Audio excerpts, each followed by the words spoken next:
You can see the little red thing up there. It says live. You know what that means, right? Are we live? We're live. We're on the air. Yet again on episode 3 on the Rack with myself, Bueller, outside of Washington, D.C., going to the nation's capital tomorrow. And I got my good friend, Big John, over here. Big John. How's my buddy doing? Whoa! Doing good, baby. Doing real good. I think we just saw his nuts. But you know what? It's late night on what, Tuesday night? Yeah, we're good. So, we're good. So anyway, happy to be here. Happy you're here as well. This is episode 3 on the Rack, and you know what? We already got some great people in the chat. Get the Key Comics is in here. Derek Magnus, a good friend of mine. I went and visited him about a year and a half ago. John Stout, of course, my little buddy. Seth, hello, and of course, hey, none Seth. other than Jenn from Comics Will Break Your Heart. We were actually just talking about you. We were talking about you going to wrestling last night, and she sent me one picture before it started. It didn't send me any other pictures after that. So you know what? I had to watch a bunch of stuff on YouTube. But so great to have Jenn in here. But let me tell you guys what we're going to do tonight. I'll kind of give you a rundown on the episode 3 of On the Rack. Our topic tonight is what keeps comics afloat. What part of the people, or who are the people that are keeping it afloat? Is it flippers? Is it speculators? Is it the cover buyers? Is it the readers? We're going to hit on all those points tonight, and you're more than welcome to join the conversation in the chat. But let me go ahead and give you a rundown of exactly what we're going to cover tonight. The rundown is we'll start off with announcements. We got a couple of those, and then we'll hit our topic right away. We got our books on the rack this week, so we'll look at some of the books that are coming out tomorrow, especially some ones by Dynamite, because we're going to highlight Dynamite. Let's see, we have a spotlight of the week for next week. So there's a book that's coming out next week that looks pretty good. I want to talk about that one as well. We got John's Corner. I'm calling it John's Corner. He had some weird name for it last time. I forgot it. Boobalo or whatever, something like that. But we just let John just kind of say random stuff. Oh, that's right. I can't remember either. And then I actually have some books and stuff that I picked up. And so I actually have stuff to share and show. I got a product review as well. And then towards the end, we just do the shoot the shit. And that's where we just talk about random stuff. But let me go ahead and get into the announcements right now. First things first, and since she's in the chat, our good friend Jenn, and we're going to share this on the screen here, of course. This is Jenn. This is all of our friend Jenn, and we all love her to death. If you guys watched earlier in the last week, I made a video called The Most Important Video I've Ever Made. And it was pretty much all about Jenn and her battle right now with cancer that she's going to win. But she does need some help. She needs some financial help. There's a lot of things going on. Fighting this battle is not cheap. Kind of keeps her home quite a bit. And she has a GoFundMe. So do me a favor, go support her GoFundMe. The link is down below. Over the course of just a few days, we raised over $2,000. Nice. To help go towards her GoFundMe. And you know what, Jenn, I want you to know there's more stuff coming your way. Every Thursday, I do a claim sale with Dynamite. All my proceeds from there, my commission percentage I get, 100% of that is going towards Jenn for the whole month of September and October, and probably beyond, to be totally honest. And you know what? I want to say thank you so much to everyone who's made a video supporting Jenn. There's a bunch of them videos we made. I think there's somewhere around 15 or 20 videos that have made about Jenn, talking about her and wanting to support her. So everyone has donated. I think almost 80 people have donated more since we posted that video a couple days ago.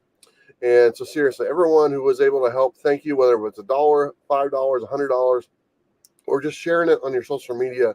That's really important. And as you can see there, I'm blown away by your amazing support. And it's our support. It's everyone's support. Everyone wants to support Jenn. And I've said this before. People are good if you just got to give them the opportunity to do something good. And this is our opportunity to do something good and help someone that you care about and that I care about. And if you don't know Jenn, do me a favor, go watch that video. Like I said, it's called The Most Important Video I Ever Made. There's some pictures at the end of the video, and it says, "This is Jenn." And you can see her joy that she has. And we want to see more moments like that from our friend Jenn. So Jenn, I love you. And looking forward to getting back to that side of the country and hanging out with my good friend Jenn. I told her, she goes, "I can't wait when you get back to give you a big hug." And I told her, I'm going to give you a big kiss. And I told her I would shower first. So it's something that you don't get in the habit of doing every day when you're living on the bus. So anyway, but seriously, please go help Jen if you can. If you're watching this on the rewind, go check her out or go find me. The link is down below. As far as other announcements, I want to let people know I will be in Baltimore for the Baltimore Con this weekend. I'm pretty sure I'll probably be there just one day, probably Friday or Sunday. I haven't decided which day. It just kind of depends on what's going on around here. And so I'm looking forward to going to Baltimore Comic Con. I've never been there before. I don't know if I've ever been to Baltimore, to be honest. And so I'm looking forward to going there and kind of hanging out and seeing some old friends. I know my good friend Howard Chaikin is going to be there. Oh so boy. I gotta sit there and say, hey, what did you say to my daughter? Because not only did he hit on my mother, but he said some things to my daughter. Really? In Albuquerque earlier this year. And he wasn't hitting on her, but he wasn't exactly appropriate. Let's just say that, But anyway, so I'm looking forward to seeing Howard Chaikin, a bunch of Dan Jurgens is there, a bunch of other ones as well. Heroes for Hire, hello. DC Patrol, thank you so much. DC Patrol also did a little video for Jen, so thank you. K-Pop is in here. K-Pop, a big supporter of all of the Kickstarter campaigns, independent publishers or writers and stuff like that. She does a great job, and she's also nominated for a bunch of awards on the CB award. I can't remember the name of it, but she's nominated. So do me a favor, go check that out and vote if you want to. 22 Lefty, how you doing? Appreciate you. But let's go ahead and get into our topic, John. Now that we kind of did the rundown and stuff, and our topic, like I said, is what is keeping comics afloat. And this was actually your idea, and I kind of put collectors in a different brackets. And please let me know if you guys agree with me in the chat or if we're missing some. So I have a few, like the speculator, the flipper, the collector, the reader, and the cover art fan. Is there any areas you think I'm missing on that list as far as where I'm trying to describe like the consumer of comics? We're not talking about the publisher. We're not talking about No, we're I talking think about that people that keep it going around right now. No, I think you hit it. The reader, the collector, the incentive buyer, Yeah, I should say. And what do you call the person that just buys book for money? That would be like that's to make money or just to spend money? To make money. Probably the flipper. That's the flipper. Okay. Yeah. And I want to say something, and I told this to John earlier when we kind of talked about this, chatted about it. It's the pie. It's the comic book pie. Okay. Mm-hmm. Everyone has a piece of the pie as far as the percentage. And let me tell you this, all the speculators, even though there's categories in here that people like, I'm not a fan of the flipper, I'm not a fan of the speculator, I'm not a fan of this. It needs everyone involved to keep this small little niche going. So even though the flipper is not like perceived like, oh yeah, those flippers are kind of bad or what, and people say that. I'm not saying that, but I'm just saying they're needed to keep the comic book wheel going around.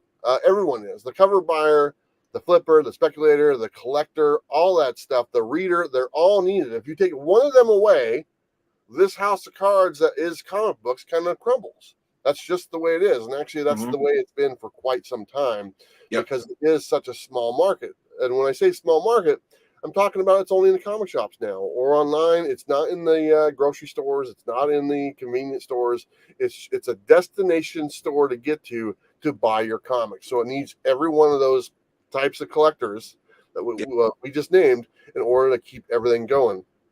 Now, John, your time in a comic shop, okay, as both a retailer and as both a buyer, okay, what would you say recently has been the percentage of what you see walking the door as far as some of those categories that we just listed? Okay. This is going to be funny because it's not going to make sense and it's going to make sense. Okay. The majority of the comic book are readers. Okay. For the store. All right. Per person, not for comics, meaning the readers are coming in, but they're buying 2 to 3 books a week. Okay. Because normally the people can't afford them or they just don't read as much anymore. So the readers are the main people. Okay. And then you have I guess, the incentive covers. You got those people who will buy, like Popeye just came out. Do you think that's died down over time? Because I kind of get the impression that the incentive covers are not, they're not the must to go to get right now as far as what they were if you go back a couple of years. Right. It depends. And they are, and I hate saying this, but the 25 ratio, 50 ratio, they're horrible. Yeah. They are not good drawings. And there's a bunch of ratio comics that I look at. It's like, are you trying to sell me that 1 in 25? And I'm like, I wouldn't buy that if it was half price the cover price. Exactly. Because they just don't look great. I mean, I can remember when some incentive covers were like blank covers, and I'm like, why is the cover that has a spider web on it a 1 in 100 cover, or why is a logo a 1 in 100? Yeah, cover? That's just slapping a logo on there and say, okay, we're going to make that a 1 in 100. Why would anyone? Never mind. Exactly. No, but they are still at our store. They are our number one seller buyers. Yeah. They are the number one buyers, the incentive ones. Now, some of them read, some of them don't. Some of them just love the art, which is totally fine.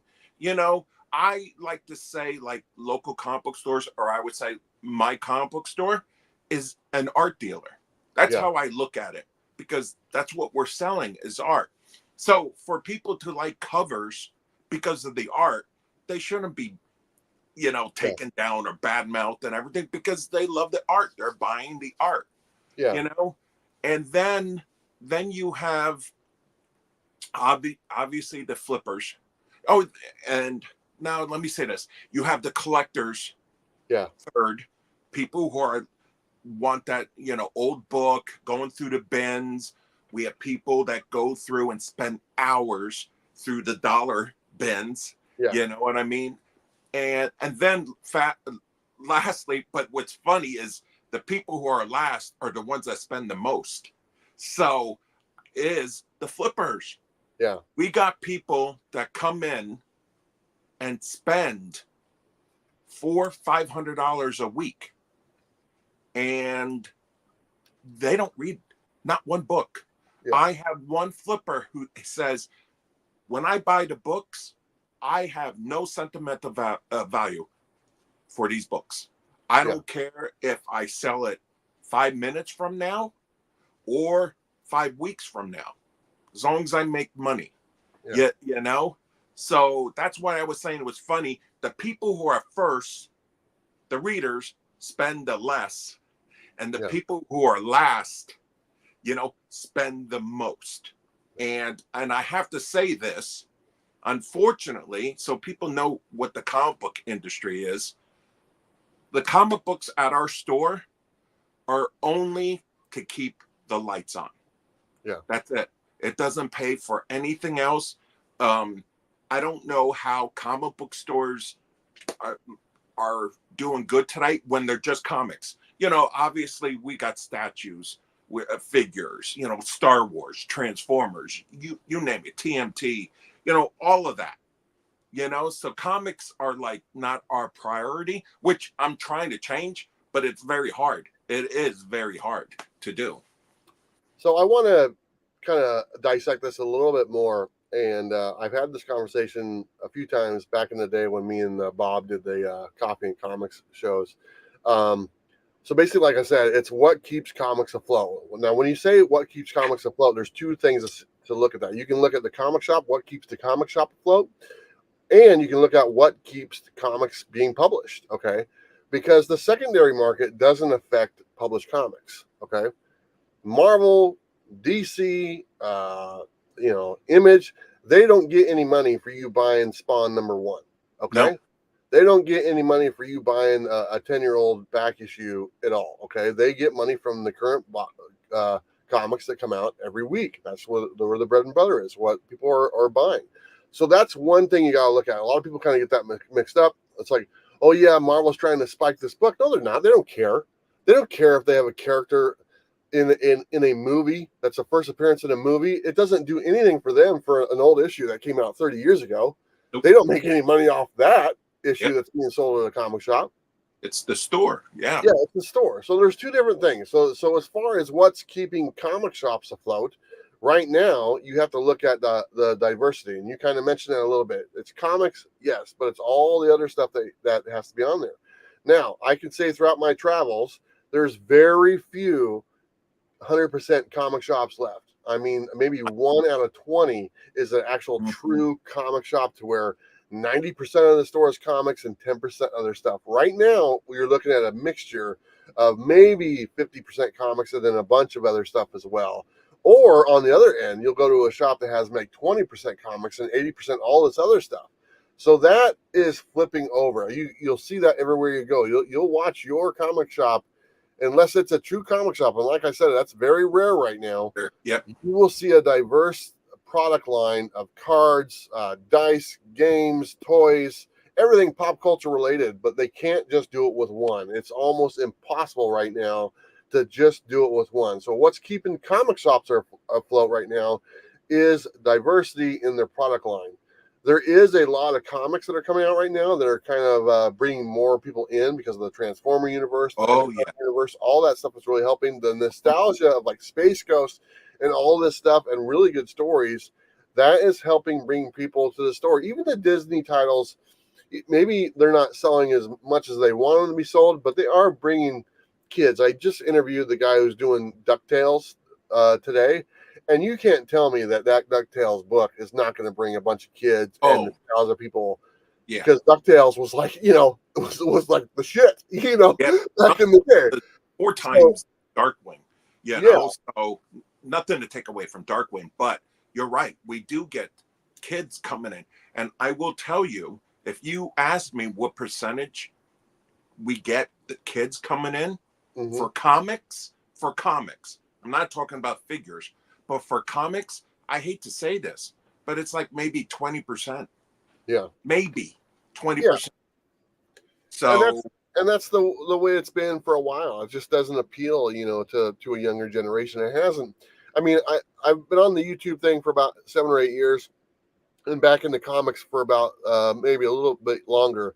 But that's the case ever since I've been back. I mean, it's not a new thing. It's not like it just happened over the last couple of years. It's been like that for multiple years as far as not appealing to kids.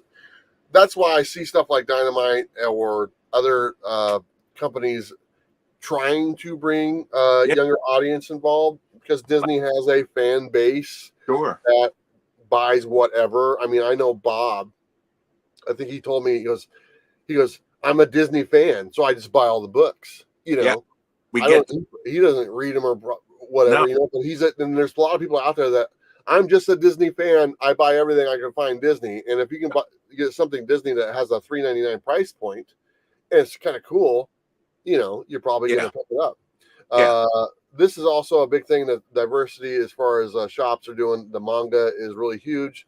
You get a lot of younger audience involved with the manga. I see that a lot of places I go. And I mean, I'm not trying to brag, but let's be honest. I've probably been to more comic shops than anyone has over the last 3 years. And I've been very lucky to see, hundreds and hundreds of different shops all across the country. And I get to compare and contrast and see what works and what doesn't work. And I've had a lot of shops ask me, like, oh yeah, I know, I've heard of what you're doing. Is there anything about my shop you think I can improve on that you've seen in other shops? And so I get that asked quite a bit. Now, the other hand is the publisher, and we can say, okay, what keeps comics afloat on the publisher side? What keeps Mad Cave going? What keeps Dynamite going? What keeps Blackbox going? Okay, that right now, the tendency of liking the smaller publishers, I think, is at a point right now where people are looking for that. Yes. And I think they're really going after the smaller books, or smaller publishers like the Blackbox or Image or Dynamite and stuff like that. And I think you can see sales. And one thing I want to throw back to Dynamite, because that Space Ghost book, and I have the first issue, I think, but like every shop I've been to, like the last 10 shops, they're like, yeah, Space Ghost is like one of our best sellers. Yeah. I'm like, really? And I'm a little shocked, to be honest.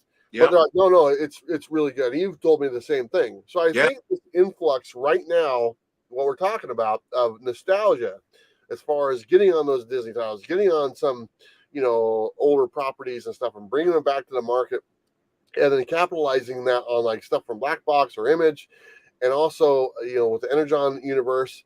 I talked to Blackbox about putting out more titles. We're getting more stuff from them as well. Critical Entertainment is another one. They've got some books out, and I'm just kind of naming some ones I've worked with and talked to, so I have a little bit more experience to what I'm talking about right here. But I think that the indie scene is really helping right now, because I think there is, and it has been for a while, I think there is a little bit of like Marvel and DC fatigue. Oh yeah. And it's just the Yeah. superhero fatigue. And, like right now they're trying something new with like Absolute Batman and stuff like that, trying to bring more life into that universe. Hopefully that works. The same thing with Marvel. I think there's a little bit of superhero fatigue, and I think people can probably agree with what I'm saying. Not that that's going away. People still like that stuff. But as far as what's keeping people coming into the shop every week, it's that new number one of this new independent title. That's kind of like, ooh, that's kind of interesting. Yeah. And that's something different, not another new Spider-Man or another new Batman. It's Correct. something new and something different that you haven't seen before. It's like, okay, that's kind of cool. Biker Mice from Mars. I remember that. Let's give Yeah. that a shot. Yeah. Speaking of Critical Entertainment, there they are right there. They're in the chat. Hey. With Blackbox Comics Hey, in here as well. Chris. So we're getting some publishers in here. And Nice. so that's why I kind of like to give focus to the smaller publishers and stuff like that. And like today, I was just making the video for tomorrow's preview video. I was working on that before we came on here live, and there is so many books coming out next week, and majority of them are independent publishers. I mean, Sure. just it's probably the biggest list I've seen in probably about 3 months, Yeah. and it's probably 70% independent publishers. And it's just been like, okay, this is kind of cool seeing all the new properties that are coming out and all the new, there's a lot of opportunity to bring books to the market, whether it's published or online or whatever it is, independent. Kickstarter. Yeah. K-pop is a excellent example of someone highlighting, Kickstarter campaigns and all that stuff that's coming out there. And I think it's a combination of all that stuff, the Kickstarter campaigns, the smaller publishers, the different options, and not to mention the different distributors right now, like Penguin and Dynamite, giving more people opportunities to get books. I think all that is helping the wheel kind of go around. And I think, and like I said, this is talking about on the publisher area. I mean, I just talked a lot just now, but from what I just said, does that make any sense whatsoever? Absolutely. Absolutely. Because people are tired of, remember when Marvel and or DC, but more Marvel, used to do books that were one or done, two or done, and the world wasn't at stake. It seems like every month Marvel has got this really huge, the world's going to end. Well, then it gets over. Then, oh my God, the world's going to end again. They don't do, like, people want just to have fun with comics. And that's what indies are doing. Again, they're having fun.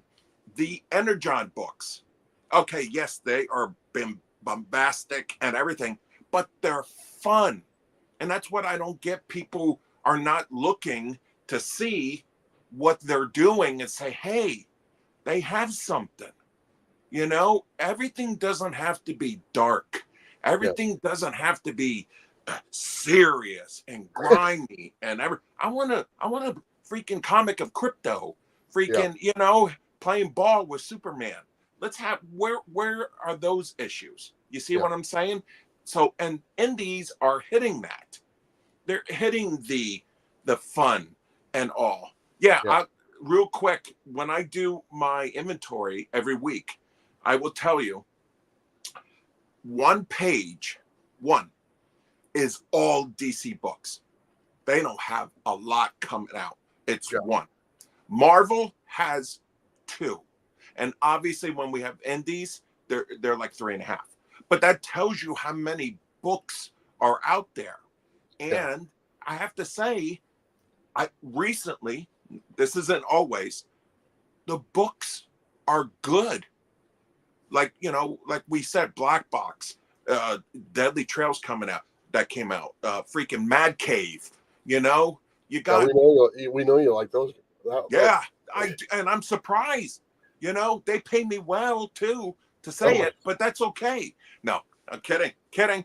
So let me go to the chat real quick because there's a couple comments on here. It says campaigns help out so much. It's a way to get your product out there, and crowdfunding is a great way to do that. Absolutely. Critical entertainment. I read more indies than anything else, like Strout said. There you go, Stout. Critical entertainment. Do you have a book coming out next week? I was putting together my list today. I think I have one of your books on there. Let me know if you do have a title releasing next week. Of course, Jenn jumped in here, and I know she's a big fan of indies. She goes, "I love the indie publishing. People can pick up a #1 of the comic, and it's not just another reboot. Marvel and DC make it complicated to be. Yes, they do, and that's a barrier that people have to come over. Like, where do I start? Where do I start? You know, with independent comics, you start with #1, and you go from there. Yeah. Let me kind of flip this a little bit, and let me ask you a question. And I've said, people are probably shocked when I say this, but I've said this in the past. Do you think comic books are a good monetary investment? No. No? Okay. No. I don't either. No. I mean, I am a comic book YouTuber. I've done many videos about values of comics and stuff. But as far as in general, as far as if someone came to me and said, "Hey, should I invest money in the comics to make money?" I would say no. No. I would say there are easier, better options that will have a better return on your investment as far as to make money. And the reason I say that, and I'm not saying that comics aren't worth money. There are some that are, but if you look at the big scale, and I'll take my buddy Scott S. Vaughn, because I was just hanging out with him last week.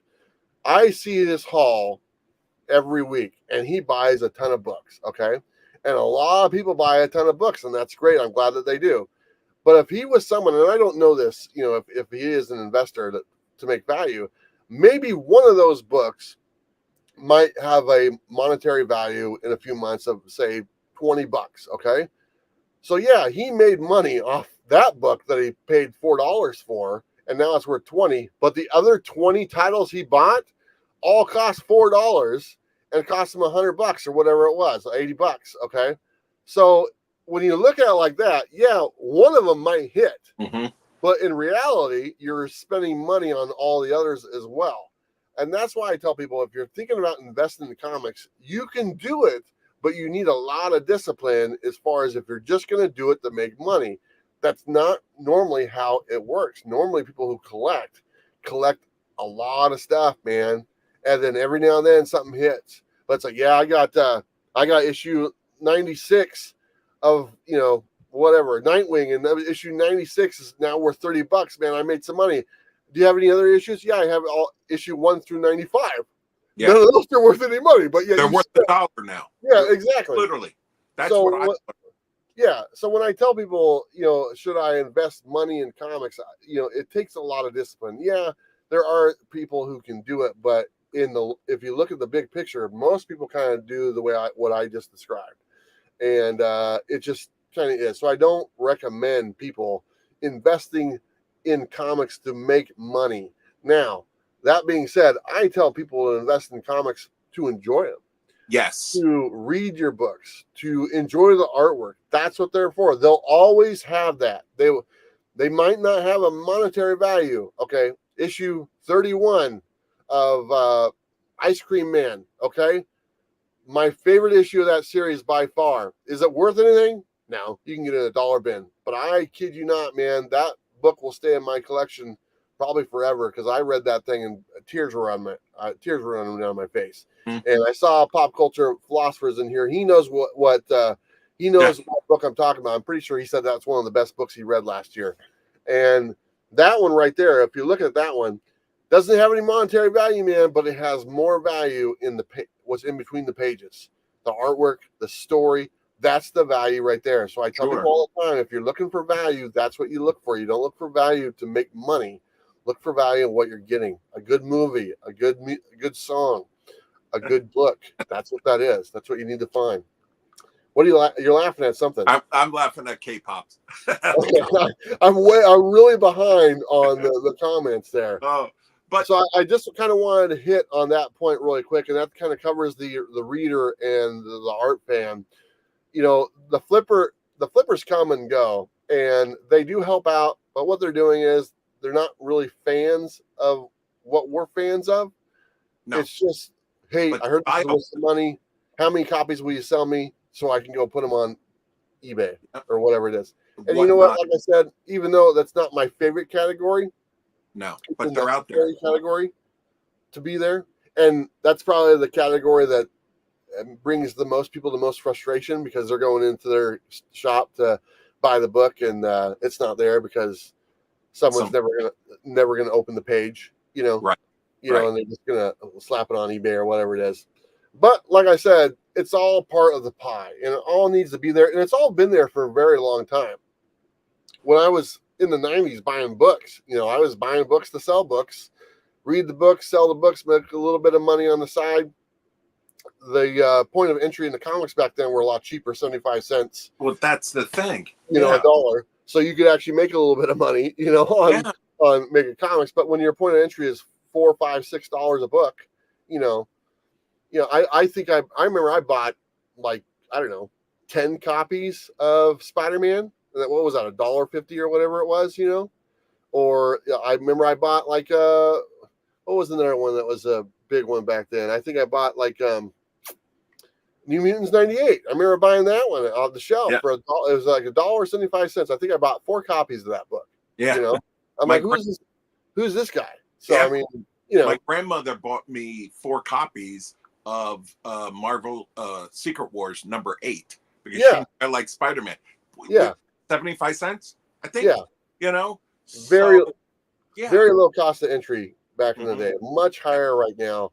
And so, I mean, that's where I say, as far as making money on comic books, the entry is a lot bigger. You know, when you're buying in bulk, you're going to put that out there and stuff like that. So, I mean, like I said, I don't really recommend buying comics for investment purposes. No, I think there's a lot more misses than there are hits. Yeah, and people get stuck with the misses, and they might sell the hit, but it doesn't overcompensate for all the misses that they got as well. Let me tell you this is probably the worst part of working at a comic book store. When people bring in their collection, they bring in their collections, they bring, you know, 1 or 2 or 3 long boxes, right? Yeah. And we go through them, and we have to tell them that I'll give you $100 for these. Yeah. They're like, what do you mean? I've seen on the computer, you know, it's this. No, it's and to see their face, is so devastating. Yeah, you know. So again, it's funny you say that, because I was just with Robbie the other weekend, and I was just hanging out in his shop, and he, for the most part, just sits in the back room. But and every now and then someone comes in and says, "Hey, Robbie, there's some books here. Can you come out and take a look?" And so Robbie will go out there, and he'll Robbie's really good. He goes out there and does his thing, you know, and talks to people. And like one lady came in, it was just like nothing. It was maybe quarter books or whatever, you know. Robbie was very cool with her. And then one person came in, and they had a couple books, and then they had like a Swamp Thing #1. You know, that was a decent book and stuff. And you know, he handled that well. And then another guy had a bunch of books and he has more collections and stuff like that. Wow. But like I said, for the most part, Robbie just sits in his office.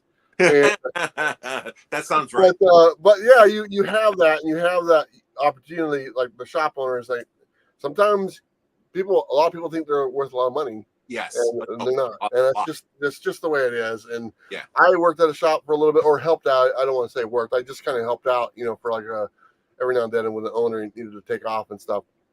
But you know, I had people come in and they're like, "Oh, is this worth anything?" I'm like, "No." And I still get to this day people, like my aunt will send me a picture. "Is this book worth anything?" No.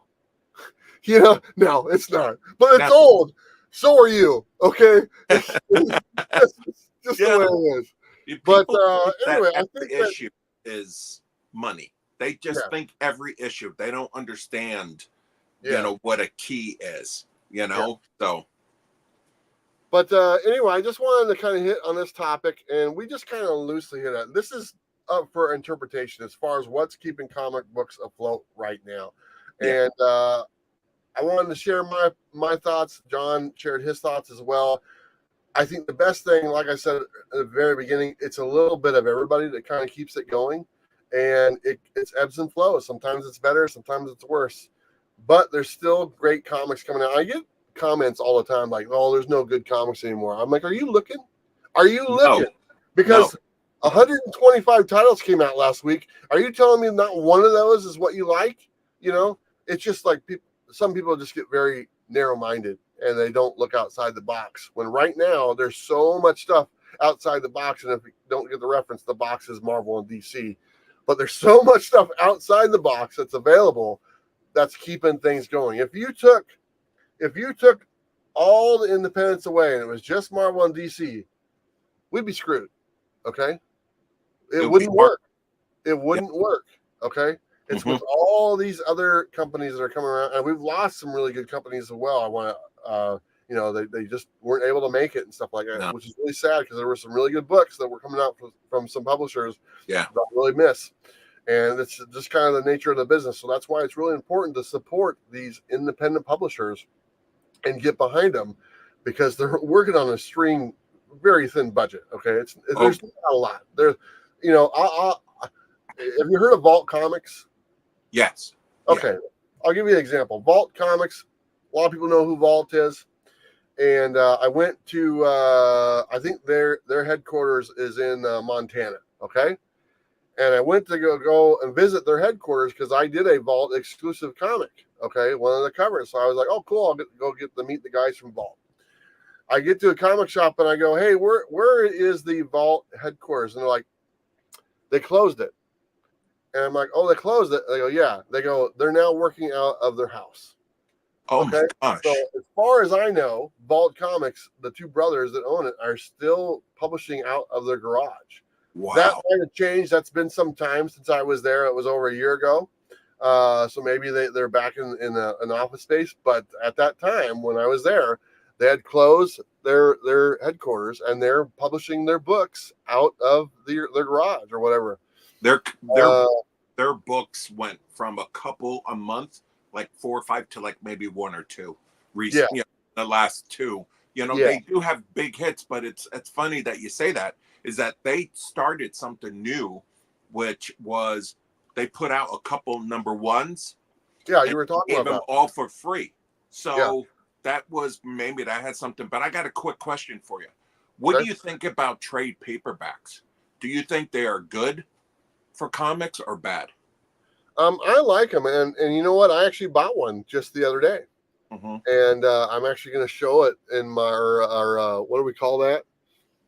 Show and tell, whatever you want. I don't know, whatever it is.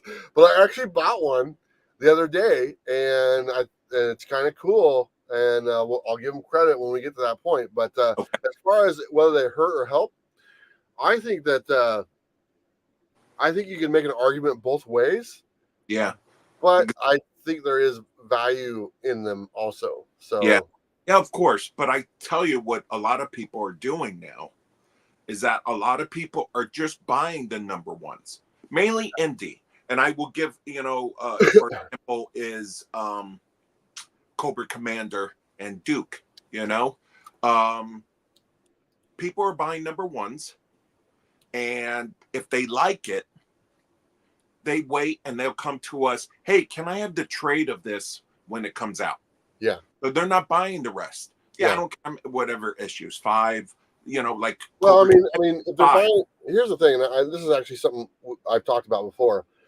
As far as independent books, and this kind of goes back to the value of comic books. People will say, "What do you recommend to buy?" And I don't have a lot of suggestions. But as far as independent books, 95 or 98% of the time, the book you have to have if you want to have something valuable is the number one. There's very little, like Saga number 1 is worth quite a bit of money. Okay. Yeah. Saga is issue 2 and 3, not so much. Okay. Right. It's always the number 1 for independent books, Sure. And that's kind of, besides like The Walking Dead, which has a couple outliners because of the characters they introduced, maybe some Teenage Mutant Ninja Turtles books, but really outside of that, if it's not the number one issue, they're in the dollar bin, as far as independent books after they've been out for a while. And that's kind of been the case for a very long time, like I said, except for a couple other examples. Now, Marvel and DC, it's the same thing. Number ones are probably worth a little bit, but it could be issue 5 of Venom that has the whatever Knoll in there, and that's the one to get.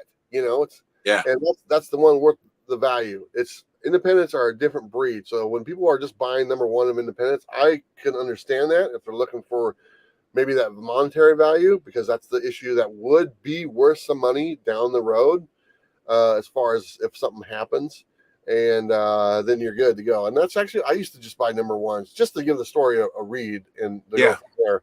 And if I liked it, I was on board. So, but I think we've kind of hit on this quite a bit, and I think we should turn the page. Because comics. Marvin, how you doing, my friend? Did an interview with him on the channel about a week or so ago. Had a lot of fun talking about his book. But we got to look at some books that are coming out tomorrow. And let me see if I can pull these up on the screen. And guys, please bear with me because I'm horrible at this. But I'm curious to see what your thoughts are on some of these, because I heard about this one. Do you know anything about this book right here? Yeah. Okay. So I was at a comic shop, and the guy was like, dude, this book is really cool. This one is worth checking out. This is issue 2. This comes out tomorrow. Have you read this one? Yeah, I have not read number 2. I read number 1. Okay. But it is a very good read. It is a very long read, but it is very good. If you can get past the first half of the book, it's really dense. It is. But the concept is so good. Yeah. The main thing is that there's these 6 god entities. Yeah. That, that can control the world, and they don't want nuclear weapons to happen. That's it. That's all I'm going to say. Yeah. But that's the majority of it. And some of them don't like each other. Some of them do. So it's a really good book. Yeah. I think it's funny that you said saga. I do believe it's the next saga. I've heard some good things about it. Like I said, the comic shop was like really high on it, so I saw it on the list. So I'm probably gonna have to go back and find number 1. Now this is a new number 1 right here. It's called "The Moon Is Following Us." I don't know much about this, but it's another one of those goddamn books with a long title, and they tell you a sentence. It's not like the moon. It's the moon is following us. Yep. The moon is following us down by the sea, until tomorrow or whatever it is. So have you heard about this one at all? This is my Philip Kennedy Johnson. This is his new book. And if you love his work, you're going to love this. Yeah. This thing is just a trip. It's a very fun read. I would say the first 3/4 of it, you're going to be like, what the hell am I reading? And then all of a sudden it comes, I get it. Like I said, I'm trying not to give it away because this is one I actually did read.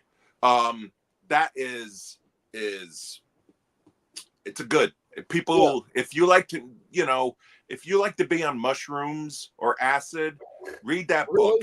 Yeah. Okay. All right. I'm not promoting. I'm just. I gotta put this one up there because it's a Mad Cave book, The Body Trade. And since you've been really enjoying Mad Cave recently, I don't know really much about this book. Looks like it's by Zach Thompson, if I'm not mistaken. And Jock is doing the artwork. Yeah, that'll be good. Book rocks. This book is creepy. This book is, oh my gosh, it is really, really good. It is very sad. Yeah. There's stuff in there that might trigger some people. Yeah, but it's definitely a must read for this week. Definitely. Have you read these at all? This is issue 3. This is Dark Knight's Steel All Winter. Have you checked these out? Are these any good? I've read, yes, I have. Okay. I read, and probably one of my favorite miniseries, or Elseworlds, if you want to call it too, from DC, is Dark Knights of Steel. It's amazing. I love it. I love it. Just, King Arthur. Yeah. And And this is about Deathstroke? This is on the villain side of Deathstroke. Okay. That's what I thought. I didn't think this was going to be good because I can't remember the writer and artist of the original. They're not involved. Tom Taylor. If they're not involved on this, so I had, I wasn't like, oh man, they're going to ruin it. But that is just really good work. I'm just going to put this up there since they're sitting there in the chat right now. But this is Deadly Trails #2. Well, this isn't coming out for a couple more weeks. Well, but I have not read #1 because I never got one. I didn't get one either because I haven't been to a comic shop yet. But it is available right now. Deadly Trails #1 is in your comic shops. It was delayed for a couple weeks. It came out last week. It is out there. So please do me a favor. Go to your comic shop. Ask them for Deadly Trails if they don't have it. If you can't find it, just go to blackboxcomics.net. You can order it there on their website, and you can use my name, Bueller10, and save 10% off on all your Black Box comics. But I'm looking forward to this. And that one cover that I like so much for #1, I gotta find it. So maybe I'll be at Baltimore Comic Con, like I said, this weekend. I'm going to be looking for a copy of Deadly Trails for sure. So make sure you guys go and check that out. Let me go to another book here. Let's see what I got. And this one, I believe, is coming out tomorrow or next week. I don't know. See, it was slated for next week, but now I'm hearing it's tomorrow. I don't know for sure, but I want to share it because, man, this thing looks really cool. Mark tomorrow. It is tomorrow? Okay. Yeah. Okay. So Mark Spears, who is an artist, he did a bunch of the Spawn covers recently, okay, which I really enjoy. He's actually from Robbie's neighborhood there in Alabama. And when I was in Alabama, he reached out to me. It's like, hey, I watch your preview videos. I really enjoy them. I just wanted to let you know I definitely have this book Monsters coming out. He goes, can you make sure it's on the video? I goes, yeah, sure, Mark, no problem. So then Mark was going to come and hang out with me on Saturday last week, and he got busy watching football because apparently football in Alabama is really important. So I didn't get to hang out with Mark, but I'll probably go back there in a few weeks, hopefully get a chance to sit with Mark and stuff. But look at this one, and he's writing and he's doing the artwork for these books. Now, he's got like 5 different covers for this book, and I wanted to share them all because they all look really, really good. Yeah. Give me a second here. I'll pull them up here, guys. Hey, Jay. How you doing, so that was the A cover. That was the main cover, and all these ones are all variants, okay? There's your homage. The Hulk right there. I love that. That looks pretty cool. Let's see. Let's get another one here. Seriously, all these look badass. So I got to give the guy credit. They all have his style. Like I said, there's the monsters and stuff right there. Another one. This is one of those books I wouldn't mind getting multiple covers on this one. I was just gonna say, I will tell you, all covers of this book will be gone by tomorrow. Oh yeah, when they come out. They're gone already. This is by Keen Spot. They published some other stuff in the back. They did Can I Scream for our buddy John Hedrick and his wife, which is really cool. Yeah. So there's that one. I believe I have one more to show. It better be the. There is a blank one as well. I don't have that. No, let's see. I know which one you want. Yes, it is. Yeah. Yes. So anyway. That was really cool. That one kind of reminds me of Shannon Mayer a little bit. I saw that was like, is that Shannon Mayer? But looks like Brittany in the morning. Yeah. That really?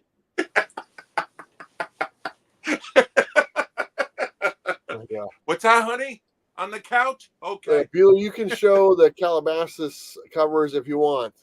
Man, if I had them saved on my computer right now, I would, but they're sitting in my email. But you know what? Next time I will. I promise. Let's see. Let's see here. So all those books come out tomorrow. Oh, there's one more. There's one more for the monsters.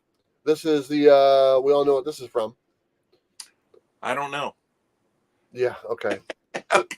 Yeah. Something about that Thanos guy. I don't know. Who? But really, I mean, look at all these covers. Okay. These covers and the artwork is just like this inside. Yeah. Yeah.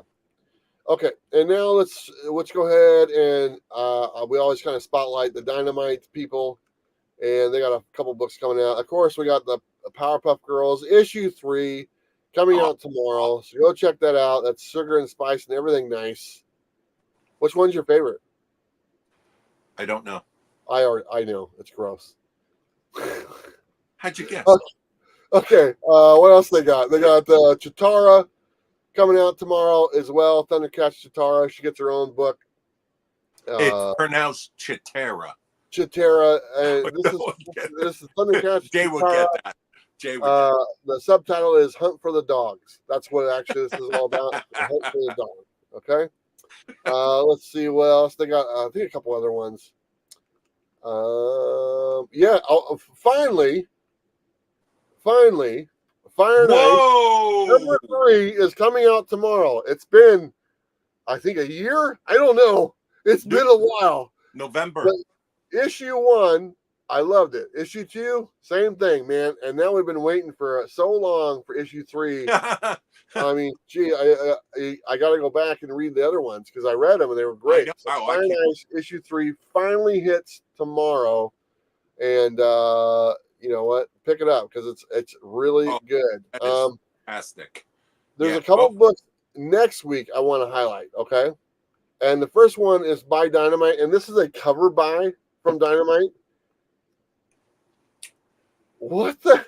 Wow. Now that's pretty good, man. That's the A cover. That's all you need. Yeah, that's Red Sun. I think it's number 14. Comes out next week. I had to double check and make sure she was wearing a top. She is. But if you bleed the colors a little bit, you can't tell. So I had to make sure they were adjusted. I couldn't tell in the beginning. But anyway. Amazing cover. Robert Galvin, if you're still in here, look, there's a redhead. I know he's kind of got a thing for redheads, but there you go. The Red Sonja. My wife, please. That's probably out of all the covers I looked at, because I just, like I said, I was working on that video right before we started doing this. This was the cover. I was like, okay, this is the best cover of the week by far. So there you go. And another book, the last one, this comes out next week as well, that I want to share. And you guys are pretty aware of this. And the reason why I want to share it, because I picked up issue number 1 the other day. And this is a Wolverine Revenge. This is issue 2. This is the red band one. You can get the red band or the regular one. This is a standalone story about Wolverine and a bunch of different characters. I kind of took a look at the first issue, read a little bit of it. I need to read the whole thing. But it looked a lot of fun. A lot of people die. A lot of people come back to life. That's just kind of how comics work, right? You know, characters you wouldn't think. It is what it is. But I really enjoyed it. It's by Capullo and who's writing it? Hickman and Capullo teaming up together. The Bringing a Wolverine book. I mean, come on, I did read it and it was fantastic. And I'm not a Wolverine guy. I'm not, because when we was collecting in the 80s and all, that's every book had Wolverine in it. So I didn't have a problem with that. I'm a Wolverine fan. Wolverine's my second favorite. Oh, who's your first? I already know. My first is the Punisher. Someday I hope to get the first appearance of Punisher, but you know what? I think I can get one for you. That's okay. You keep that one. Okay. It ain't going nowhere, brother. Anyway, those are some spotlights of the books that are coming out tomorrow and next week. And I think Critical Entertainment might have a book out next week. It's on my list. It's Planetary Expansion. I think that's one it is. I think it comes out next week. I could be wrong.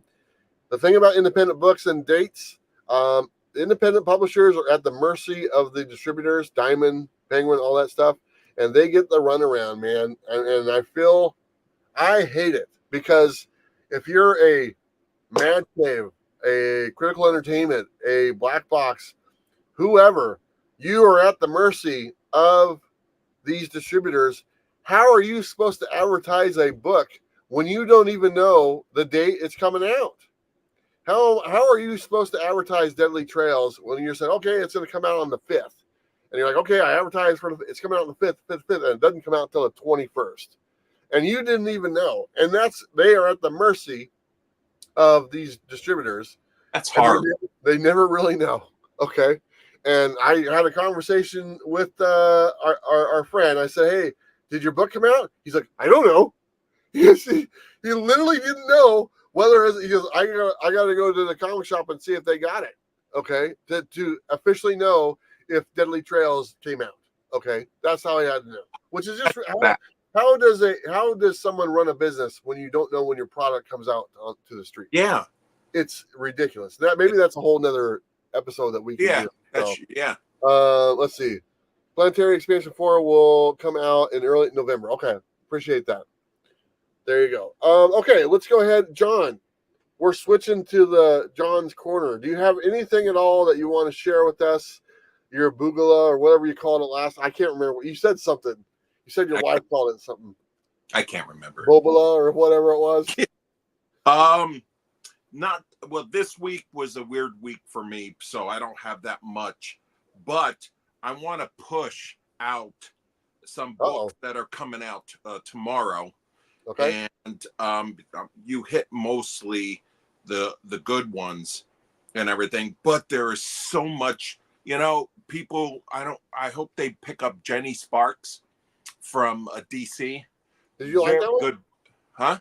Did you like that one? I did very much. Yes, I loved it, and she's going to be popular. I'm not saying a spec book, not doing that, but she's going to be in the Superman movie coming out because she's part of the Authority. So if people miss that, number 2 comes out. My favorite.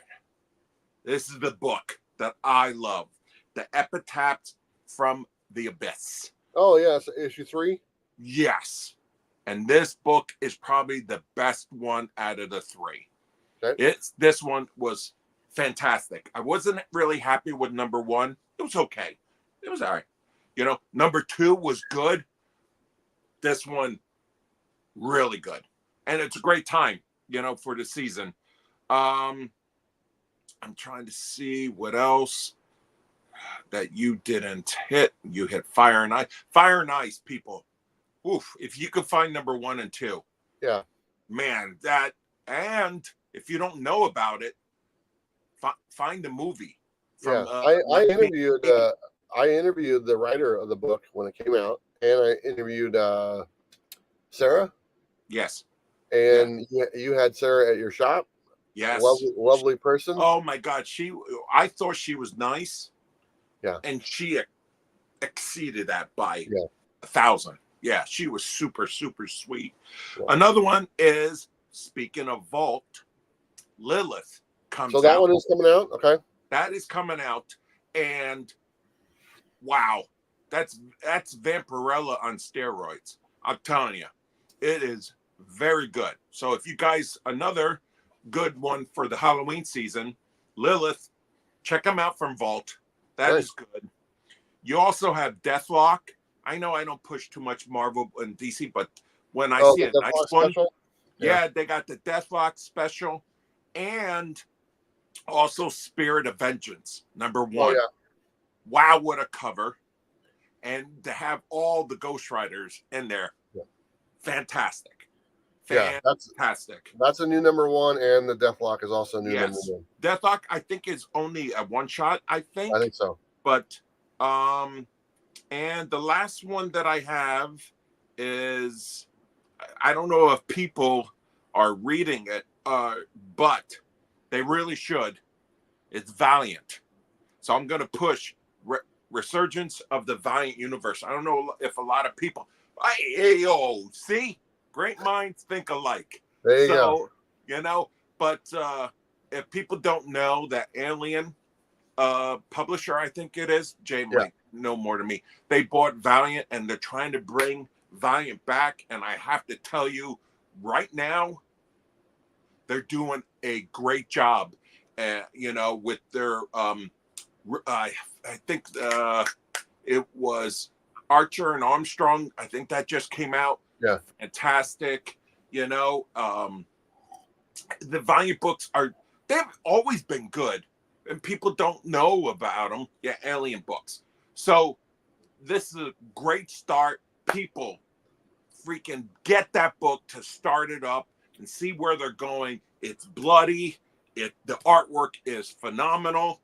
So if you want something different, that's what you should do. So There you go. those are my picks, and I'm never wrong. Well, guess what, man? I actually have stuff to show because I bought some comics. Wait. Yeah, exactly.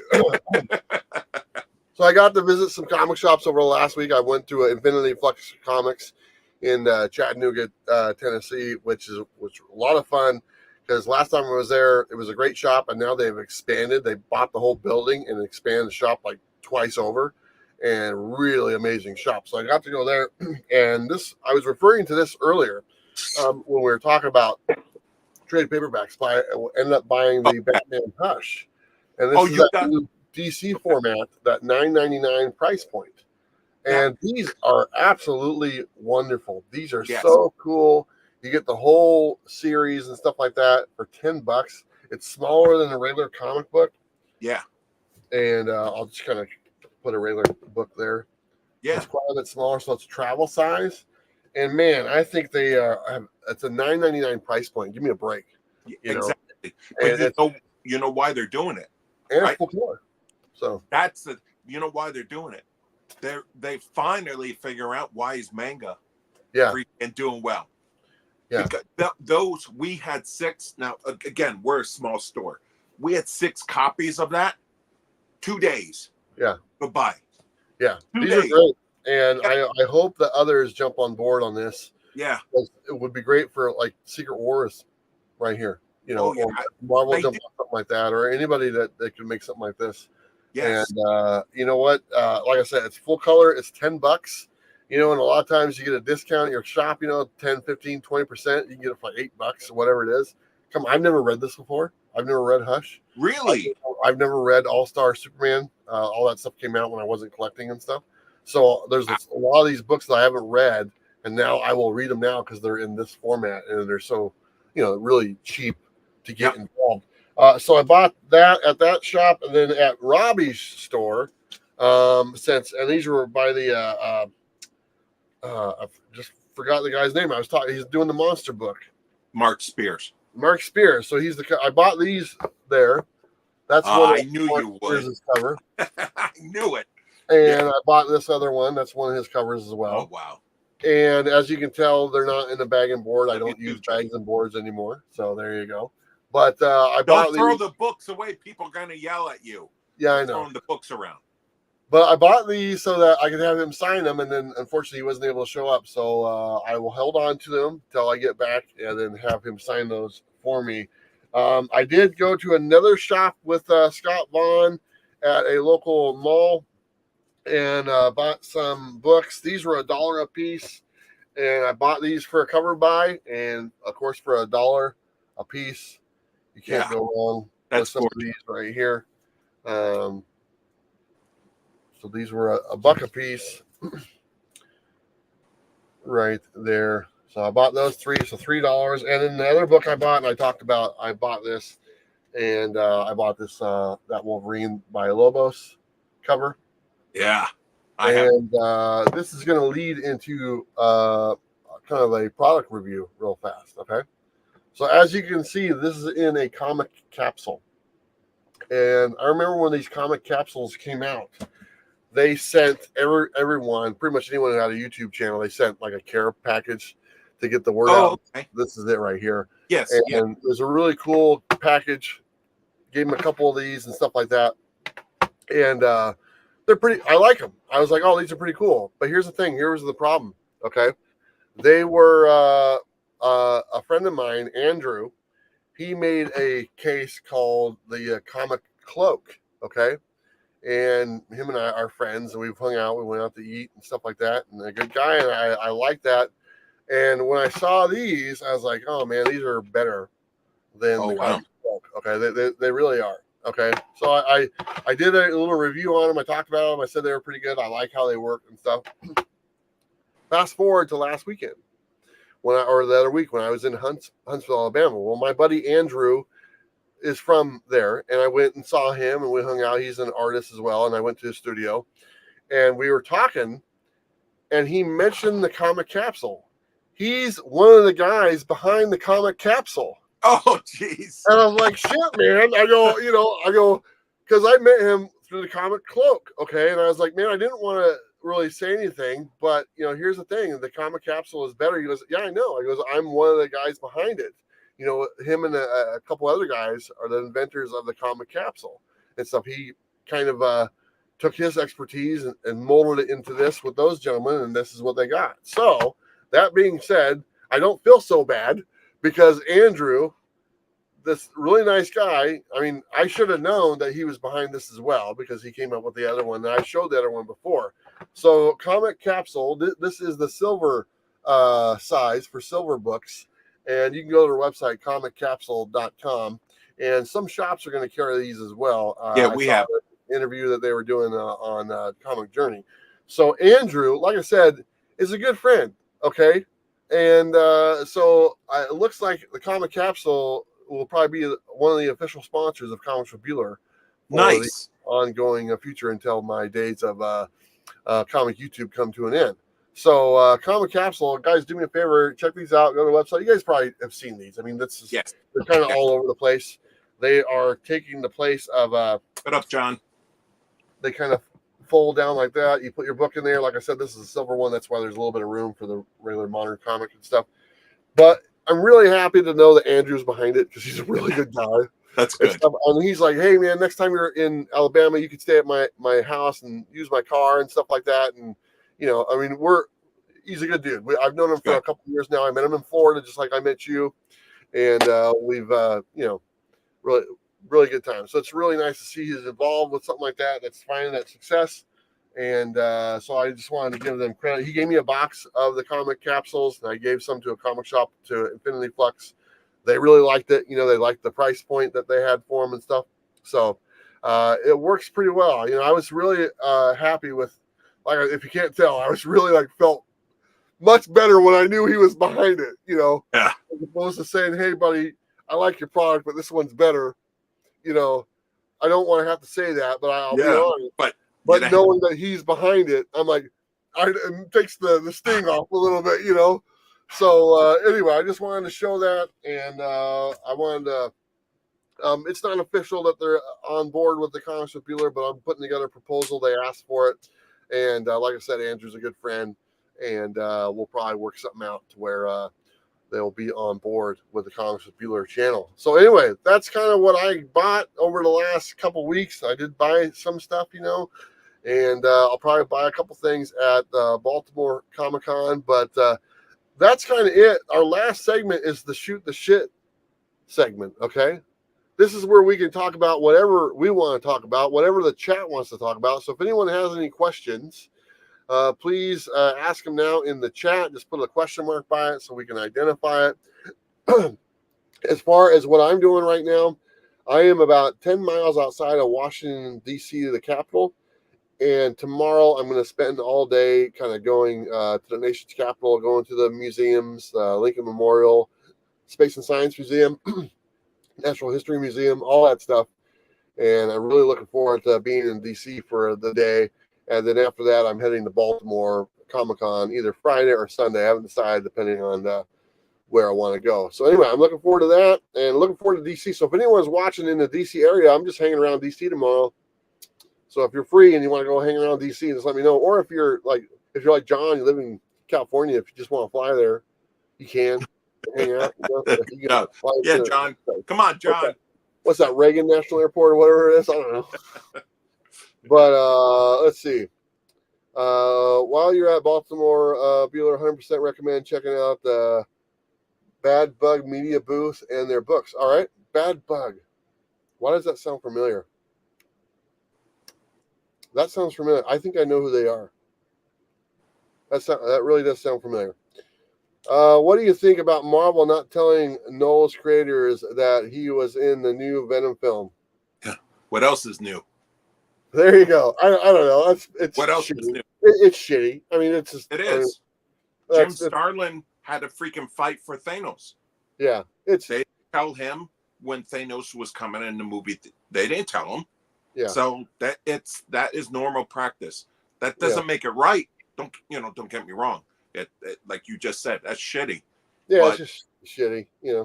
I mean, it doesn't matter who the creator is of them, like Stegman and Cates. It doesn't matter who it is. Even if they're not a well-known name, if they had something to do with it and then made something, and stuff, maybe they should at least say, hey, guess what?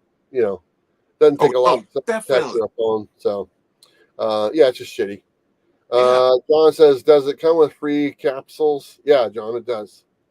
John's always looking for something free. He loves. I know that. I noticed that. Yeah. And you know why? Maybe it's because he's poor, because his daughter just celebrated her 14th birthday, and I think he spent like $20,000 on her stuff. So I think he needs the money. So I think that's the only reason why. But they had like a quesadilla, yeah, or something like that. I don't know. But that's as far as the model thing goes, it's a shitty practice. They should at least. I remember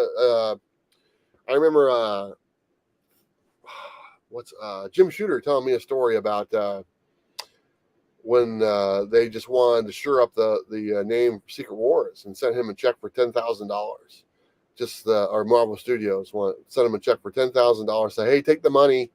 Eventually we're going to do something with Secret Wars. We just want to, make it right, whatever it is, and this was years ago, and stuff. And, they could have done the same thing. So, yeah. Another thing, bringing up the comic capsules, and I don't know enough about this to make any type of decision or opinion on this, but apparently there is some more stuff going on in the grading world as far as the grading companies and as far as slabbing and stuff like that.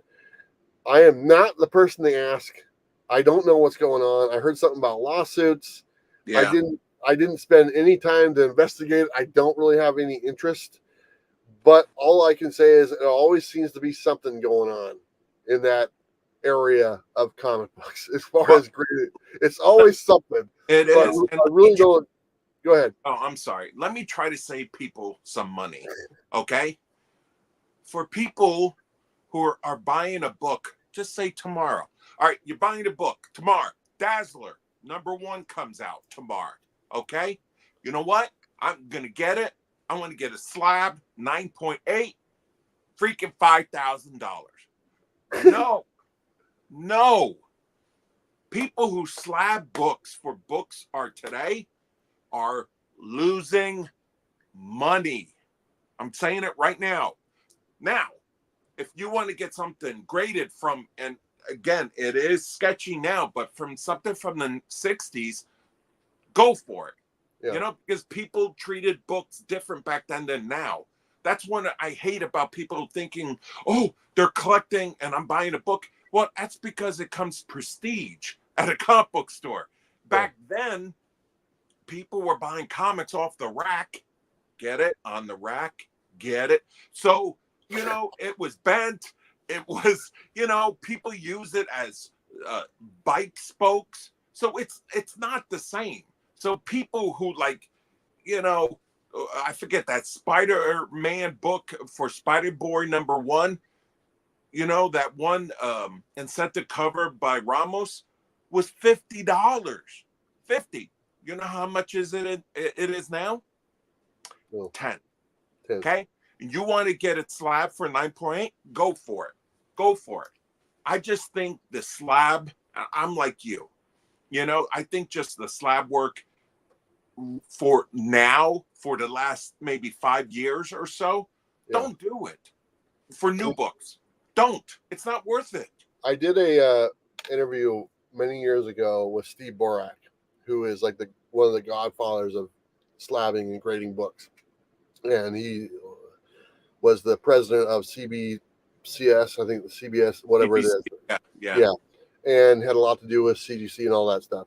And we did an interview on the channel, and we covered a lot of the stuff you just said as far as what books to slab, what's not, and what the main reason for slabbing became to be. And like I said, he was one of the first people to start doing this. And it's on my channel, and it's probably the best interview you could watch as far as finding out about grading books. And like, I think something like 11 or 12,000 people have watched it. It's probably the most watched interview with Steve that he's ever done and stuff. And we did a really good job. And a lot of information asked by the fans that we incorporated into that video, because we kind of asked for questions and then brought it to his attention. So please go watch that. But one of the things he said, he goes, don't, in the interview, he's like, there's no reason to slab modern books. I go, that's not what slabbing was for. And to another point of slabbing books, and I tell people this all the time, your 9.6 or 9.8 book that you just got slabbed yesterday, that's 50 years old, has been a 9.8 for 50 years. Okay. It's been that grade this whole time. It's just a company told you what it was. Okay. Exactly. Slabbing has only been around for like 20 some odd years. So every book that was graded since then was already that grade. Okay.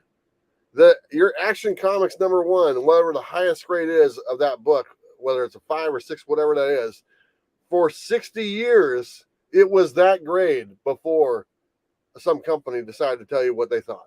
Okay. Yep. And that's the way how slabbing is and stuff. But like I said, there always seems to be something going on in the slabbing world as far as grading companies. And that's one of the reasons it's never appealed to me to kind of jump on that boat, because it's always just seemed like it's like every other month, man, there's some other scandal or, problem. And it's like, and I don't get it. It's like, I would watch these videos of friends of mine, and they would show me these slabbing mistakes that the grading companies made on their book, and yet they'd have another stack of books a month later. It's like, if you keep on buying shitty cars from the same dealership, you're an idiot. Okay, exactly. Go to a different dealership. Look, I will tell you, this is a guy from our store. I shouldn't have said that. Take that back. You can edit this out, right? No. Hey, Bob. Oh, okay. No. So a person that works for CGC tells people this. So hopefully people are listening. If they're going to slab, don't. Yeah. Obviously, when you get a comic, if you want to slab it, what do? You get it press and clean. It's just, You stick it in the comic capsule. Right. You could get that too.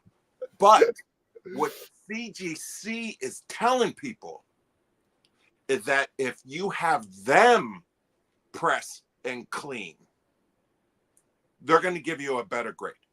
Yeah. This is CGC saying it. Well, they're incentivized to do so. So that just tells you who you're dealing with. Now, like, again, you want to get Action #1 slab. I understand you want to protect it, or just get a capsule, put it in the bank and all stuff like that, and then have somebody rob it. And then what you could do is you could take the insurance out of it, and then you get the book back. Sounds like you got a plan going on there. No, it's just a little more detailed than we need to know about this. I think a court of law might find you in contempt or something, or whatever it is. Dude, I could never be a robber or a getaway guy. I told you that. There's no way. I told you that CGC blocked me on their social media, right? No. Yeah, they did. I left a comment one time that I guess they didn't find too flattering. Oh. And this was back when they were having a really hard time with turnaround time on books. They still do. Yeah. Well, I don't know. I don't pay attention, but it was like ridiculous and stuff. And I remember me and Bob were kind of critical on the turnaround time, because they were like, they were doing some really shady things. It's like, hey, you can get it Fast Pass or whatever it is. Okay. Mm-hmm. To get your book graded quicker and sent back to you quicker once we receive it. Now, the receiving word was like in parentheses, to where as long as we don't mark it received, then we're not outside the days we've told you. So they would get the book and have it sit there for like a month, and then mark it as received, because within received you get it within like a week. And so it just sits. So that it was a really, really shady practice and stuff like It that. So was. I actually I had like viewers like complain to me about it, and we're like, "Hey, you know, do you know anyone? What's going on?" I go, "No, I don't." But I left a comment, and like I said, it was kind of a snarky comment, but I said, "Is it true to conceive and give birth to a child faster it is to get a book graded from you guys?" and they did not like that. And I was like, the next day I was blocked from their social media. Oh, they're And idiots. then, like, the funny thing is, I go to New York Comic Con, and I'm sitting there, and me and Reggie from Reggie Collects are staying in the same hotel. And Reggie's he gets stuff graded. He's done videos with CGC and stuff. And I walk down, and I see Reggie sitting at a table. And I go and I sit down next to Reggie, and we're hanging out and talking. And he goes, "You know where you're at, right?" I go, "What do you mean?" He goes, "You're at the CGC after party." I go, "No." I'm drinking their beer. I'm eating their food. I even got a button on that says 9.8 or whatever it is and stuff. I'm like, "Oh, okay. I don't care." I go, "I wonder if they realize I'm the guy that they blocked on social media." But anyway, but No. like I said, as far as like grading books, it's never been my thing. I've looked at it. I bought a couple slabs to see what they're like. There you go. This is not getting slabbed ever. Yeah. Ever. And it just wasn't for me. Just to let everybody know, I found this. Okay, I just found it at the store. Nobody wanted it. I got it. I even got it signed. It was in the I dollar. did all this. I did all this. Yeah. This I guy. got two This slab guy comics, who I love. 181 and the 9/11 special cover for Spider-Man. Frankly, I'm good if I don't get any others, but it was neat to get them at least. Awesome. That's good. That's what it is for. But just let everybody know, this son of a bitch gave me that book. That's why I love him. Okay. Yeah, you don't need to tell them that. I used their press and clean services one time. They're horrible. I gave the same book to the Rogue Trader, a friend of ours, and it got bumped 2 full grades. Yep, Rogue Trader does familiar. He's got a degree in handling historical documents. He knows what he's doing. I've seen his setup. Let's see. Because I hate the idea of keeping it sealed. This was 10 years ago. You sure you didn't intimidate them into giving it to you, Castle? No, he didn't intimidate me. No, it's the total opposite. I cried like a baby. You can definitely find steals on slabs at my comic shop auctions. There you go. Yeah. Well, to buy a slab, all right. I will say that to buy a slab is a better investment than buying a raw book. If you're doing investments, if you're doing just for that, or because you know what it is, a 9.8 Amazing Spider-Man 129, it's a 9.8. You already. I don't know if it's better. I think it just takes the guesswork out of it. It does. Yes, it does. But if you want to buy a raw, like if I'm going to buy one off of Bueller, his 9.8 might be my 9.4. So that's what you get with the raw. That's the only, I could see a little advantage. I can tell you right now, my 9.8s are about a 6.0. Moving on. Hello. But does anyone else have any questions? Or John, do you have anything else you want to talk about? I've been drinking the Jack and Coke all night, so it's been great. I can tell. No, the only thing I wanted to beat people before they ask. Yes, I used to be a model when I was younger, and my stuff did get published. He was a baby model. He did baby for the JCPenney's catalog. The baby, boys, baby Oshkosh Bagosh overalls. That's what he's referring to. That's exactly it. Yes. So, no, I don't have that much. How about them Bucks? Oh, yes. Woo! Freaking Bucks 2-0, baby. Let's go. Oh, I saw this earlier. Take it back. Do you all remember your first comic? So I can answer that question. I've talked about this before. I don't remember my first comic that I bought like at a grocery store or 7-Eleven, but I do remember my first comic I bought at a comic shop, and that first comic was Contest of Champions, #1, which is the cover that has all the superheroes on the front. Hercules on it and everything. Yeah, Yeah. it was so cool. I remember seeing it advertised in some of the comics I had, like my Avengers stuff, and I was young. I was 5, 6 years old and stuff. And then my mom took me to my first comic shop, which was in Milwaukee, Oregon, and it was on the shelf, and my mom bought it for me, and I still have that book to this day. So that's I told that story a few times. That one will always be in my collection. So I'm trying to see if I can pick up if I can look for the cover, but anyway, I can't. It is Flash. I don't remember the number, but it was the episode. This was my first comic. It was the comic that he broke reverses Flash's neck. Oh, and yeah. It was a black cover with it was awesome. I still have it. I have it somewhere. And then after that was the trial of the Flash. So I was like, dude, this is boring. What the hell? Huggy's Model. That was my nickname in high school. Yeah, it was. Huggy's Model. Look at that Huggy guy, right? Oh, that reminds me. So we got to make an announcement about something. Oh, yes. Okay, yes. So here's the deal.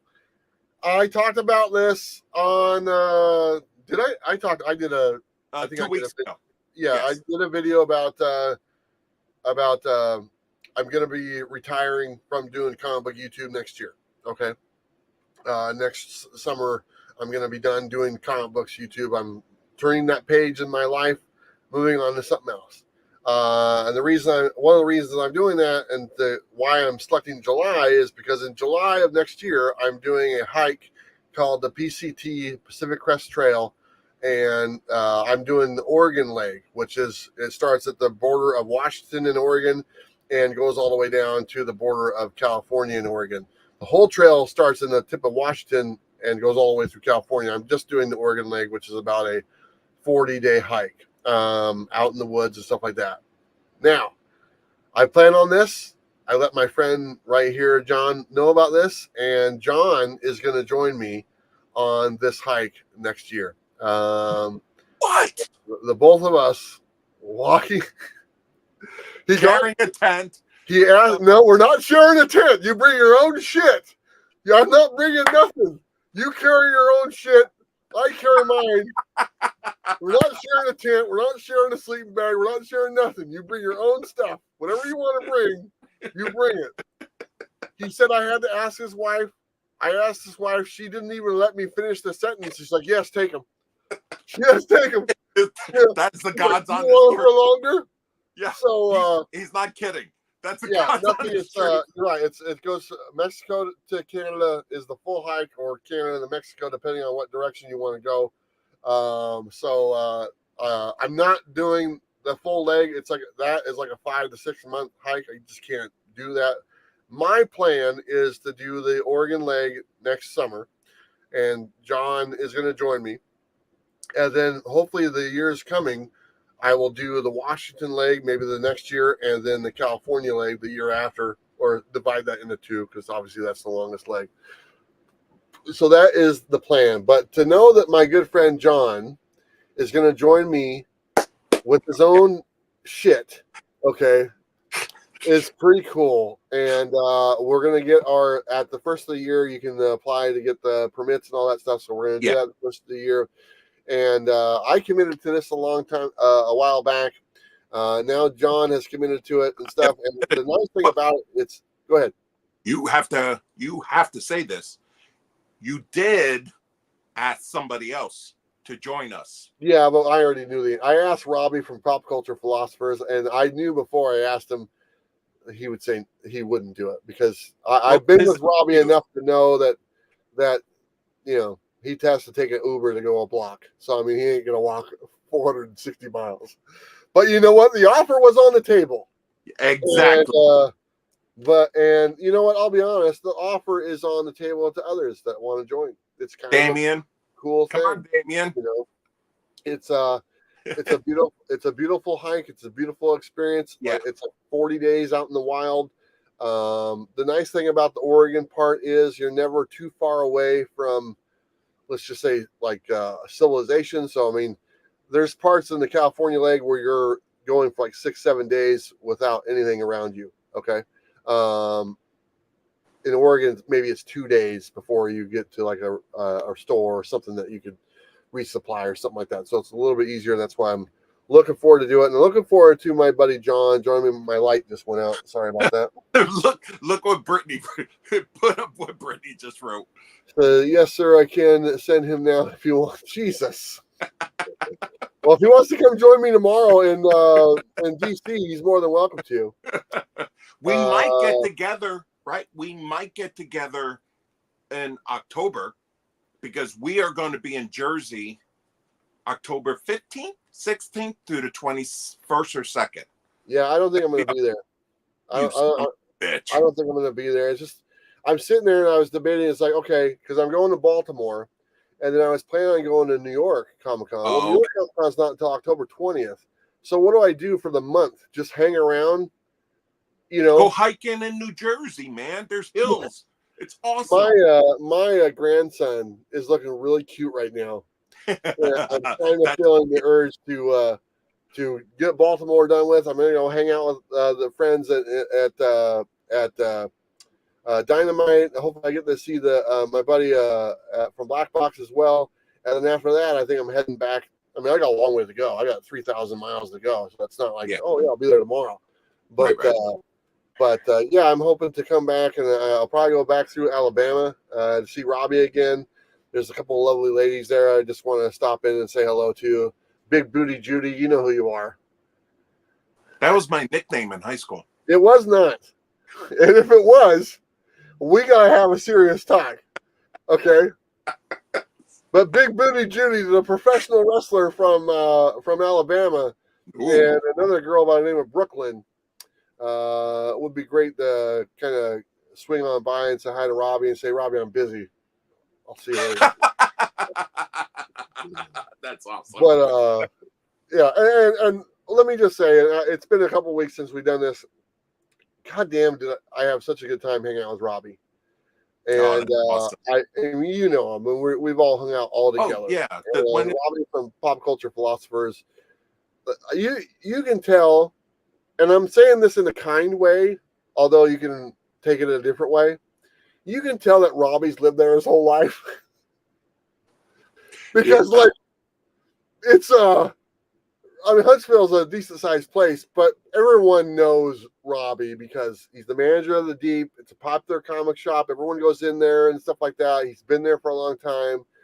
He's got friends he's had for a long time. You can kind of tell that Robbie kind of like he's known, you know, in that sure. town and stuff like that, you know, because like he's got a great entourage is what I called it. Okay? Oh, I would, yes. And just hanging out with him, hanging out with his friends, meeting new people and stuff like that, you know. And Robbie's a really easy guy to talk to. It's really easy to like him. And we just had a blast. We got drunk. He made me drive his car home because he was too drunk. And so he's sitting there, I'm drunk. I go, I got you, man. Don't worry about it. Just give me a So, you know, we got some good food. He sang some karaoke and stuff like that. And did you? I didn't. There was something wrong, and like Robbie almost didn't get to do it. Okay. But we were sitting there waiting, and we went to the new place. Man, they were packed out, and somehow there was more than 2 different Robbies on the thing, and like by the time it eventually got to me, we were already gone because it was like 3 hours later and stuff. Yeah. So we went to another bar. We went to a local pro wrestling match. Yeah, his best friend is. And that's where I met Big Booty Judy, and I was instantly hooked on Judy. Let's just say that and stuff, you know, and so it was really nice because she's very fit and stuff, you know, and you could tell she lifts weights and stuff. And like after the matches were over, like you said, Robbie's friends with some of the people there, so we were kind of hanging around after everyone left, and Big Booty Judy was still there. And so I introduced myself. We talked a little bit, and I asked her if she wanted to come out. She had other plans and stuff, so she wasn't able to. But we actually ended up chatting that night, you know, and stuff. We've chatted a few times since. So I'm like, hey, if I ever come back around, would you be okay if I took you out to dinner? She's like, yeah, that'd be great. So Oh, nice. Yeah, so I get to hang out with Big Booty Judy. Nice. In Brooklyn, there was another girl there in Brooklyn. She was a bartender. She was really nice. We talked to her. I talked to her a little bit, and she's also another fellow traveler. And she does a lot of traveling in the bus and stuff like that with some friends. And so we like instantly hit it off, and we were comparing places we've been to, and we've been to a lot of the same places and stuff like that. We probably know some of the same people in that That's world. So cool. it was really cool to talk to her. Mm-hmm. But I had a blast, and just everywhere we went, Robbie's friends, Jelani Brooks. Jelani and Brooks and everyone. And then you go into Robbie's apartment, it's like it's like a kid's room. It's just like a bunch of toys and more toys and a bunch of DVDs and Blu-rays. And I'm like, I asked, I go, if you had the option to never leave this place, would you do it? He's like, yeah, I just stay here forever. I go, yeah, I can see that, because he's got everything, all his toys, movies, comic books, all that stuff, man. It's just like, come on, man. I call them his dollies and stuff. And so it was fun. He took me to a movie rental place that's in town that's really cool and stuff. They have Really? every movie you could think of, DVDs, VHS tapes, all that stuff. So had a blast. Yeah, Brittany and I are going there next year in April, whenever the convention is. I think he said April or May. Yeah. So we are already, that's the only good thing that was positive of MegaCon being so early, like in February, whatever. So, then it gives us a couple months and everything. The only thing we're deciding is either we're going to fly or drive. Don't know yet, but we're going there. Well, here's what we do. Okay. I mentioned my buddy Andrew earlier with a comic capsule. He has an extra house, and he said I could use that house anytime. Really? So this is what we do. I call Andrew and say, hey, Andrew. Yeah. April, man, can I use the house and bring some come friends? on over. Imagine all of us hanging out there, and that would be awesome, dude. That would be really good. Hey CJ. Great. Mr. Castle doing a quick stop by and hit the like, and we'll definitely catch you too. Thank you very much. I appreciate that. Everybody go to CJ's Instagram site. He is a tremendous artist. Yeah. And actually, Nick has sold some of his work on the EXP. Yeah. And experience, original art experience. Yes, and also he's had some comics. So like he did the blank sketches, So he's very good. So check him out. And same name, CJ Design. Nice. Well, hey guys, this has been fun. Yes. Like I said, I will be in Washington D.C. Tomorrow, and I'll probably be in this area for a couple days. So if anyone is around this area, please let me know. Reach out on my Instagram. I will be in Baltimore this weekend, going to Baltimore Con. Just there for a day. I might just go explore the city and stuff like that. I don't really need to spend like more than a day at a Comic Con, to be honest, to kind of get the gist of stuff. And then from there, I'll be heading on towards Philadelphia, New Jersey, wherever they're at and stuff. And then once I get done hanging out with some really cool publishers, I'm thinking I'm going to turn around and start heading towards Big Booty Judy. Because who wouldn't? Who wouldn't go from Dimitri to Big Booty Judy? Yeah, hey Dimitri, man. You better make it quick. I gotta go. I'll definitely be able to pick up a copy of Deadly Trails. There you go. Then you'll definitely, and then later on, you'll be on one. Yeah. Whoa. There you go. See what I did there? I see that. Let's see. I just interviewed the writer of the DuckTales. We kind of had a little technical difficulty on his end, so I'm going to try to piece it together. If it doesn't work out, I'm going to have to redo it. And I should have, if it's good enough, you'll see it on Friday. If it's not, it'll probably be a week or so before that comes out. Let's see. I got another interview slated for the people that are working on the Green Hornet. I think I'll be doing that next week. And I'm supposed to interview the people doing the Barbarella. I believe the writer was out in Europe for the last couple weeks. So when they get back, I'll be able to talk with them. I think I'm gonna also maybe I'll do a live show on Friday with about the Transformer cards that the Dynamite is doing, and so they reached out to me earlier today about that. So, but the main thing, and Bueller, Bueller has a girl. Yeah, come on, Jen. Anyway, there's a little bit of truth to that. But I want to bring this up again before we go. There's a question. Will you be on Sticky Goose? No. No. I got no No. reason to be on that guy. No, So. and if he did, I would kick his ass. You know what I would do during the trail? I would lose him. I would. We don't need to follow each other. What? We follow the trail. I'm following you.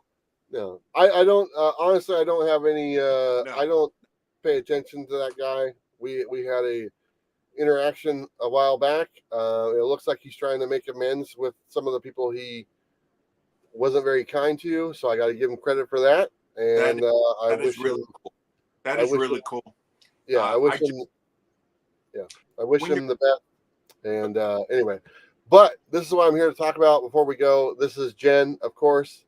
Her link is in the description of the video for her GoFundMe. Jen has been battling cancer for over a year. Her battle's not over. She hasn't won it yet, but she is going to. And she needs a little bit of a help from us or whoever can help.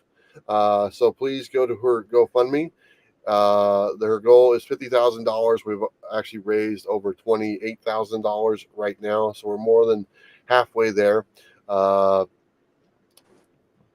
This battle is not cheap, man. And some of the things that are on her plate as far as expenses and bills and rent and all that stuff, if we can do our part to help take that stuff off her plate so she can purely focus on getting healthy and winning this battle, that's what we can do. So we might as well do it, right? We might as well help someone that would help us if we were in the same situation. And I just want to tell Jen, who's watching right there, she's in the chat right here. Yep. Jen is the little sister I never had, and I love her to death. She thought I was cool when I wasn't cool, and when I first met her, I could already tell how cool she was. And I was you still ain't cool. Yeah, I'm aware of that. And okay. And just me being friends with her made me cool. So, okay. All right, you got that's cool right there. Yeah. So, yeah. And she was telling me this.